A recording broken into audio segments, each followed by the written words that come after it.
देखिए, आंदोलन देश के बच्चों का आंदोलन था और किसी को झुकाना नहीं। सरकार को वो अपनी बात सुनाना चाहते थे और सरकार को उनकी बात सुननी भी चाहिए थी। जिस तरीके से, जिस मानसिकता के साथ उन पर प्रहार किया गया, ये दुखद है। इसलिए मैं कहूँगा कि सरकार कहीं ना कहीं खिलवाड़ छात्रों के हितों के साथ कर रही है, जो उचित नहीं है, और कांग्रेस पार्टी इस लड़ाई को लड़ती रहेगी। तो मैं तो सिर्फ इतना कहूँगा कि भारतीय जनता पार्टी को ये समझना चाहिए, ये सोचना चाहिए कि ये व्यवस्था कैसे बेहतर बने। लेकिन मुझे नहीं लगता उसको इनकी फिक्र है, उनको चिंता है। आप बता दीजिए, राम मंदिर बना उसकी आस्था के साथ, लोगों के विश्वास के साथ, ये खिलवाड़ है कि नहीं? वो पैसा कहाँ गया? उत्तर प्रदेश का पूर्वांचल एक ऐसा क्षेत्र जहां राजनीति का अखाड़ा माना जाता है, ये देश की राजनीति का अखाड़ा माना जाता है, जहां से विधानसभा हो या लोकसभा हो, सरकार बनते और बिगड़ती हैं। उसी में नाम आता है प्रयागराज का, जो एक हॉट सीट मानी जाती है, जहां से 2 लोकसभा सीटें, एक फूलपुर और एक प्रयागराज। उसी प्रयागराज से हम बात करेंगे, जहां से वर्तमान में संसद सदस्य हैं उज्ज्वल रमण सिंह जी, जो कुंवर रेवती रमण सिंह जी के सुपुत्र भी हैं। सर, जैसा जनजी आंदोलन आपने देखा जंतर मंतर पे जो चल रहा था, उस पे विपक्ष काफ़ी दिखा उसके सहमत में कि नहीं, ये आंदोलन ठीक है, और सत्ता पक्ष को झुकाने की कोशिश में। तो ऐसे में आपकी क्या राय है, वो आंदोलन कैसा था और क्या था? देखिए, आंदोलन देश के बच्चों का आंदोलन था और किसी को झुकाना नहीं। सरकार को वो अपनी बात सुनाना चाहते थे और सरकार को उनकी बात सुननी भी चाहिए थी। उनकी जायज़ बातें थीं, उनकी जायज़ मांग थी। लेकिन जिस तरीके से सरकार ने सौतेला व्यवहार उनके साथ किया, जिस तरीके से, जिस मानसिकता के साथ उन पर प्रहार किया गया, ये दुखद है। आपने कभी देखा हो, छात्रों का आंदोलन हो, पेलेट गन का इस्तेमाल हो, लाठी और आंसू गैस तो समझ में भी आया, लेकिन उससे आगे बढ़कर आपने बिहार में देखा AK-47 का इस्तेमाल किया गया, लोगों की मौत भी हुई। और जब विपक्ष मांग करता है कि उनके जो विषय हैं, उन विषयों पर सरकार की कोई ठोस नीति हो, उस पर भी सरकार का जवाब ना आना, मौन रहना, ये दिखलाता है कि सरकार कितनी दूर हो गई है वास्तविकता से।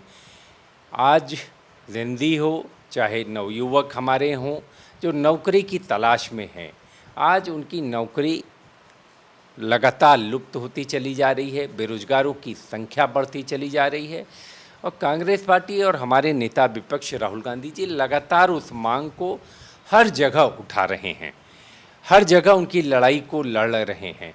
और जिस तरीके से प्रयागराज में बहुत ही एक शानदार कार्यक्रम और जो उत्साह और ऊर्जा नौजवानों की वहाँ पर दिखाई पड़ी, वो देखने लायक थी।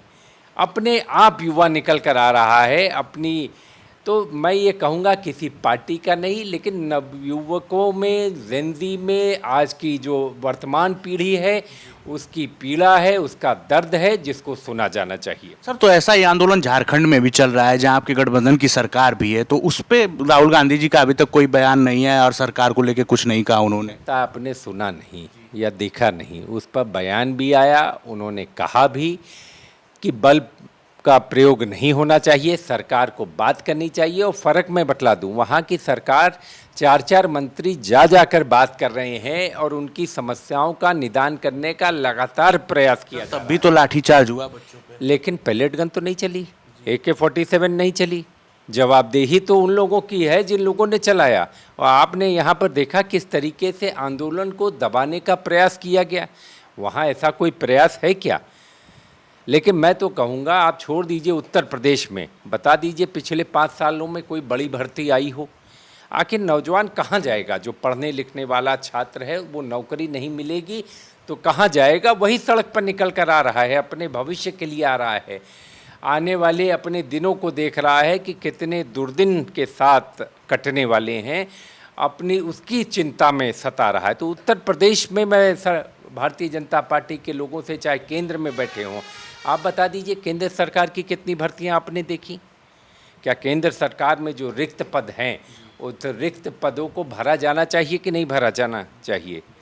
तो इसलिए मैं कहूँगा कि सरकार कहीं ना कहीं खिलवाड़ छात्रों के हितों के साथ कर रही है, जो उचित नहीं है, और कांग्रेस पार्टी इस लड़ाई को लड़ती रहेगी। सर, प्रयागराज में भी राहुल गांधी जी पहुंचे थे, जो आपका संसदीय क्षेत्र भी है, तो वहां पे जाके उन्होंने छात्रों को संबोधित भी किया। तो ये क्या 2027 चुनाव का भी एक दिखाए जरिया कि नहीं, मैं छात्रों के हिसाब से साधना चाहता हूं उत्तर प्रदेश की राजनीति को? देखिए, वो चुनावी कार्यक्रम नहीं। कोटा गए, देहरादून गए, प्रयागराज जाए, और आने वाले दिनों में देश के अन्य कोने कोने पर जाएंगे। देखिए, जो शिक्षा का व्यवसायीकरण है, जो बाजारीकरण किया गया, शिक्षा व्यवस्था इतनी महंगी हो गई कि जो आम आदमी है उसकी पकड़ से बाहर होती चली जा रही है। तो मैं तो सिर्फ इतना कहूँगा कि भारतीय जनता पार्टी को ये समझना चाहिए, ये सोचना चाहिए कि ये व्यवस्था कैसे बेहतर बने। लेकिन मुझे नहीं लगता उसको इनकी फ़िक्र है, उनको चिंता है। उनको तो चिंता है कैसे ध्रुवीकरण हो, कैसे हिंदू मुसलमान हो, कैसे वो चुनाव जीतें, कैसे सत्ता पर काबिज हों। देखिए, हम सत्ता की लड़ाई कांग्रेस पार्टी नहीं लड़ रही। हमारे नेता राहुल गांधी जी व्यवस्था परिवर्तन की लड़ाई को लड़ रहे हैं, और इसको लोगों को समझना चाहिए। सत्ता तो आएगी, सत्ता जाएगी, लेकिन हमको व्यवस्था बनानी है, बेहतर बनानी है। एक पारदर्शी व्यवस्था हो जिसमें छात्रों को लगे कि इम्तिहान हम दे रहे हैं तो उसकी शुचिता हो। उस शुचिता के साथ खिलवाड़ किया भारतीय जनता पार्टी ने। लोगों का विश्वास जो एग्जामिनेशन है उससे उठ गया। तो इसलिए मैं तो सिर्फ इतना ही कहूँगा, भारतीय जनता पार्टी को अपने अंदर झांक कर देखना चाहिए, और देश की जनता उनसे सवाल पूछ रही है, वो जवाब का इंतज़ार कर रही है। जवाब से लगातार लोग भाग रहे हैं। आप संसद के अंदर कभी आपने देखा प्रधानमंत्री को? कभी आपने गृह मंत्री जी को देखा? जवाब कौन देगा? आप संसद के अंदर तो आप जवाब दीजिए, बाहर तो कुछ भी हो जाए। संसद सर, सत्ता पक्ष आप लोगों पे आरोप लगा रहा है कि आप लोग सत्र चलने नहीं दे रहे हैं, उस सत्र को ठीक से आप लोग सुचारू रूप से चलने नहीं दे रहे हैं। वो कह रहे हैं कि हम जवाब देने के लिए तैयार हैं, लेकिन ये लोग सुने तब तो। अरे, तो सदन के अंदर जवाब देंगे। आपने देखा क्या? या कोई मीडिया का साथी बता दे कि सदन के अंदर आए हो तो बता दीजिए, चाहे प्रधानमंत्री जी, चाहे गृह मंत्री जी। आप अपने दफ्तर में कहाँ बैठे हैं, कहाँ काम कर रहे हैं, आप अपने घर पर क्या कर रहे हैं, जनता ये नहीं जानना चाहती। जनता तो ये जानना चाहती है कि सदन के अंदर आप कितना हैं।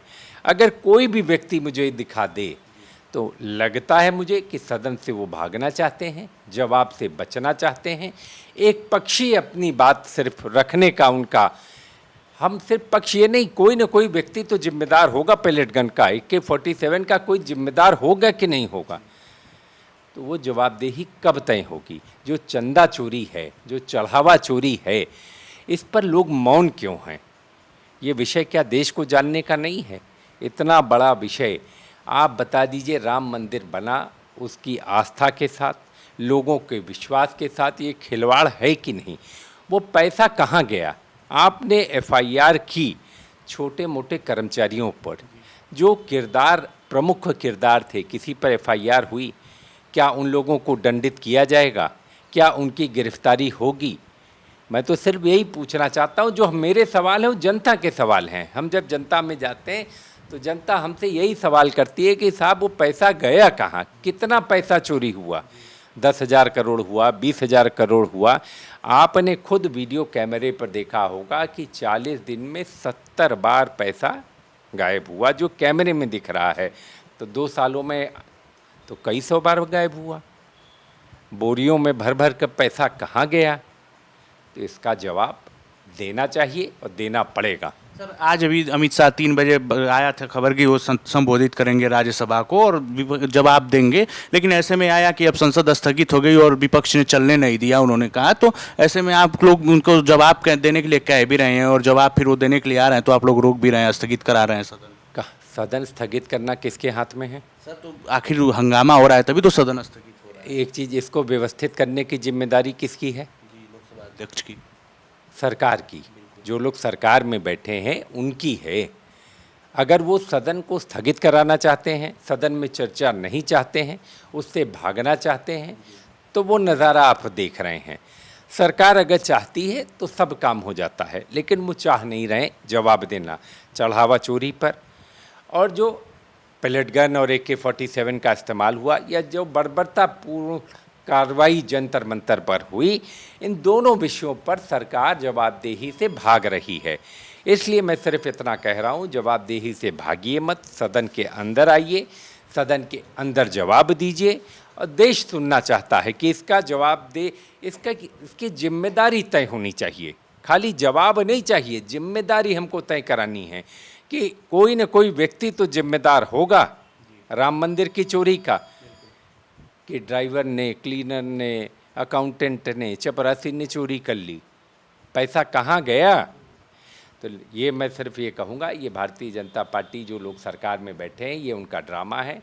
और मैं कहूँगा कि ड्रामा देश के लोग देख रहे हैं, उनको ये समझ में आ रहा है। आप देखिए 2 दिन से 3 दिन से भारतीय जनता पार्टी के लोग प्रदर्शन करते हैं। क्यों प्रदर्शन कर रहे हैं? विपक्ष की भूमिका आपने कभी देखा सत्ता पक्ष के लोग कांग्रेस पार्टी के दफ्तर पर जाकर प्रदर्शन करते हों? तो मतलब कहीं न कहीं वो कांग्रेस से डरे हुए हैं। अगर हम जवाब मांगते हैं तो विपक्ष का काम क्या है? सवाल करना, जवाब करना जो लोगों के अंतर्मन में है, तो वो हम उस काम को बखूबी निभाते रहेंगे। सर, परिसीमन बिल को अगर हम बात करें लेके, तो परिसीमन बिल ऐसे आया महिला आरक्षण का, तो विपक्ष ने उसका विरोध किया और वो पास नहीं हो पाया। तो आप लोग क्यों उसका विरोध कर रहे हैं, क्या उसमें दिक्कत है? ये भी गलत बात है। महिला आरक्षण तो 2023 में जो है पूरे सर्वसम्मति से पास हुआ, कांग्रेस पार्टी के समर्थन के साथ पास हुआ, वो तो पास हो चुका। अब जो बिल आ रहा है 543 में 1/3 महिला की कर दीजिए, कौन रोक रहा है? आज भी सर्वसम्मति से पास हो जाए, कल ये सरकार ले आए, कल हम इसको पास करवा देंगे 543 में 1/3 महिलाओं को। लेकिन महिलाओं को भी धोखा दे रहे हैं ये। महिलाओं का खाली जब समय आता है तो वोट खरीदने का प्रयास किया जाता है। आपने देखा महाराष्ट्र में, आपने देखा मध्य प्रदेश में, आपने देखा बिहार में, आपने देखा हरियाणा में, ये क्या करते हैं? लाडली बहना है, इस तरह तरह के नामों से लोगों को खरीदने का प्रयास। अरे आप उनके हितों की बात करिए, उनकी सुरक्षा की बात करिए। 1/3 आरक्षण अगर सब असेंबली में और पार्लियामेंट में हो जाए तो क्या हर्ज है? लेकिन भारतीय जनता पार्टी के लोग नहीं होने देना चाहते। वो कहीं न कहीं इसके साथ खिलवाड़ कर रहे हैं और ये कांग्रेस पार्टी और पूरे विपक्ष इस बात को समझ रहा है। सर, जिस हिसाब से टीएमसी में टूट हुई सांसदों की और आम आदमी पार्टी में राज्यसभा सांसदों की टूट हुई, उद्धव ठाकरे की पार्टी में टूट हुई, तो क्या कांग्रेस के भी सांसदों में ऐसा कुछ होने वाला? कहीं कुछ होने वाला नहीं है। और कैसे टूट हुई? ये क्या मंडी है क्या कि आप सौदा करेंगे सांसदों का? आप खरीद फरोख्त करेंगे? जो जहाँ से चुना गया, हमें तो लगता है न्यायपालिका को भी देखना चाहिए, लोगों को भी देखना चाहिए। लोगों को भी समझना चाहिए कि जो जिस पार्टी से जीत कर जाए और कहीं और जाए तो ऐसा कानून होना चाहिए कि जो है उसको इस्तीफा देना पड़े। नहीं तो ये खरीद फरोख्त हो रही है, ये मंडी बना दिया आपने। आप भारतीय जनता पार्टी की सरकार में आप देखिएगा, रिकॉर्ड है विधायकों की खरीद का, रिकॉर्ड है सांसदों की खरीद का। इन्होंने राजनीति में लोकतंत्र के स्तर को गिराने का काम किया, लोकतंत्र की गरिमा के साथ खिलवाड़ करने का काम किया है। इसलिए मैं कहना चाहूँगा कि इसको हर स्तर पर जनता को देखकर विरोध करना चाहिए। जिस हिसाब से आपने सुना, उज्ज्वल रमण सिंह जी हमारे साथ जुड़े हुए थे, जो प्रयागराज से सांसद हैं, 2027 की राजनीति पे, उत्तर प्रदेश में चुनाव कैसे होगा और परिसीमन बिल को लेके तमाम मुद्दे पर इन्होंने हमारे साथ बात किया और अपने विचार रखे और बताएं। ऐसे में हमारे साथ जुड़े रहिए और देखते रहिए भारत एक्सप्रेस।